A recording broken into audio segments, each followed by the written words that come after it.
FCRA രജിസ്ട്രേഷനുമായി കേന്ദ്ര സർക്കാർ കൊണ്ടുവന്നിരിക്കുന്ന പുതിയ നിയമങ്ങളും മാനദണ്ഡങ്ങളും അപലപനീയമാണെന്നും സാമൂഹ്യനീതിക്ക് വെല്ലുവിളിയാണെന്നും മാണി സി കാപ്പൻ MLA പറഞ്ഞു. കേന്ദ്ര നീക്കം ചാരിറ്റി പ്രവർത്തനം നടത്തുന്ന സ്ഥാപനങ്ങൾക്ക് മേൽ അധീശത്വം സ്ഥാപിക്കുവാനും അവയുടെ നിയന്ത്രണം ഏറ്റെടുക്കുവാനുമുള്ള ശ്രമമാണ്.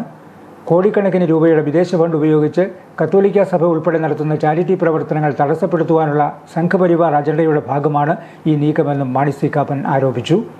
ഇത്തരം പദ്ധതികളുടെ ഗുണഭോക്താക്കളായ ലക്ഷക്കണക്കിന് ആളുകളെ കേന്ദ്ര സർക്കാരിൻ്റെ ഈ സമീപനം ദുരിതത്തിലേക്ക് തള്ളിവിടുമെന്നും MLA ചൂണ്ടിക്കാട്ടി.